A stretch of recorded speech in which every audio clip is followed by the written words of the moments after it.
This is a case 45-year-old man with severe headache and phacolytic glaucoma. A case complicated with the rupture of posterior capsule. Case started with acid entry and capsular axis smoothly. Capsule dying and HPMC injected to anterior chamber to form, and I use the capsular axis forceps to open anterior capsule with a good axis. At the beginning, I feel like intermittent cataracts, so I plan to do double axis, but finally I feel that I don't need to do double axis. I just use one straight capsular axis.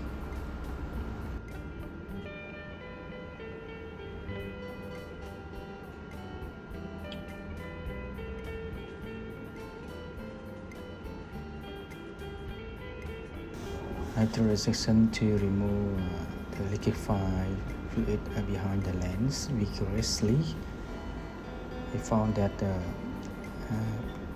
lens is about tilting. Then I use a viscoelastic, and then Phaco needle is injected to the anterior chamber.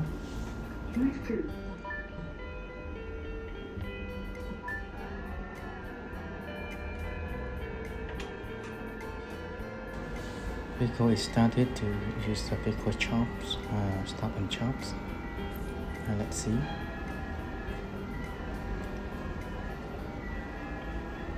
Oh no, snap sign. Look, anterior chamber is, oh no, look at this. Then I stop, still use a foot pedal 1 to maintain AC, and then I use a viscoelastic to inject to the anterior chamber.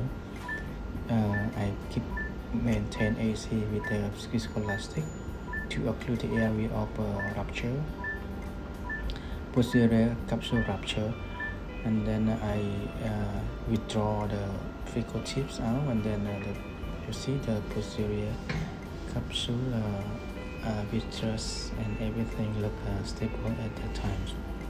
I started to think what can we do now, just to convert to SICS, or still do Phaco, or suture and send to refer to vitreous surgeon. And then I feel that I can manage the case. I use viscoelastic to inject, and then to occlude the area of the rupture, and then use the two Sinski and spatula to rotate the nucleus, and use the Phaco tip to remove the rest of the nucleus out.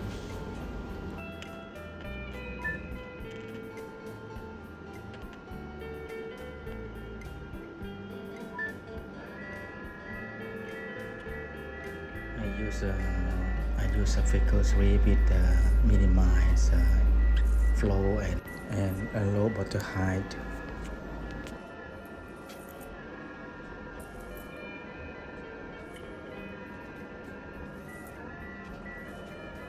I try to not to split many pieces in the anterior chambers on the iris planes, and use the lower piece to maintain to keep the other piece above the iris planes.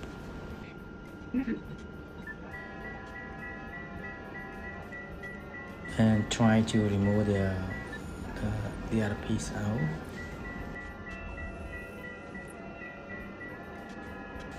It's hard for me to do that under vitreous disturbing, so I interrupts by using the viscoelastic to maintain the anterior chamber, to keep the small piece on the iris plane, and use a manual to remove the small piece out from the anterior chamber.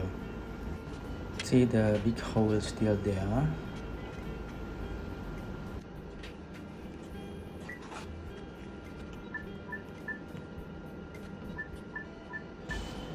I use Simcoe cannula to remove the rest of cortex at the areas of residual, and then I found that something wrong at the areas of rupture. I see many the posterior capsule look like liquefy to the vitreous body. So when I pulling the rest of residual, look like pulling the compound of the vitreous and the capsule out looks.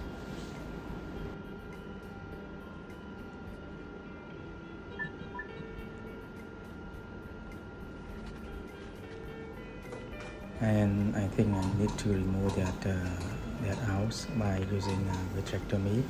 I start by preparing vitrectomy with a quick sterilization. So during that I use a crescent knife to make thumbnail, and then try to remove some other cortex residual inside your chamber. I plan to use to convert to SICS at this time because I don't think my acrylic foldable IL single piece still benefit in this kind of unstable posterior capsule rupture. So I only have the PMMA with a single piece, so I have to open the 6mm thumbnails and then I will put in the sulcus. Anterior chamber vitrectomy to clean the vitreous prolapse, and then debris come out during vitrectomy.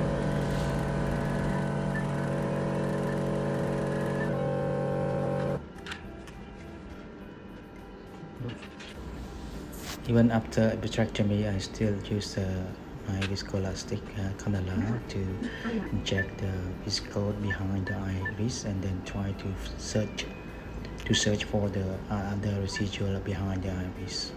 So roughly, I found out something like where vitreous debris already dips, and then I put the PMMA to the sulcus, and starting to use my alcohol to constrict the pupil smaller, and I use 3 alone into the chamber to dye the rest of vitreous prolapse. After 3 alone inside the anterior chamber, I used BSS to clean around the areas, and then I found that no vitreous prolapse are leaking. So I stopped an anterior chamber vitrectomy. I make PI by using a retractor tip to open the PIs at 12 o'clock.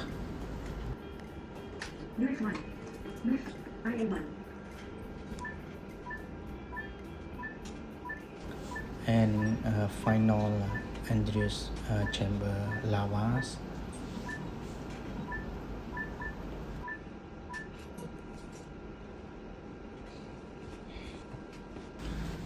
Tunnel is closed and other side port is closed with thinner nylon. The operation took 1 hour 20 minutes, but I'm still happy with the results. Patient post-op day 1 6/30. Thanks for watching.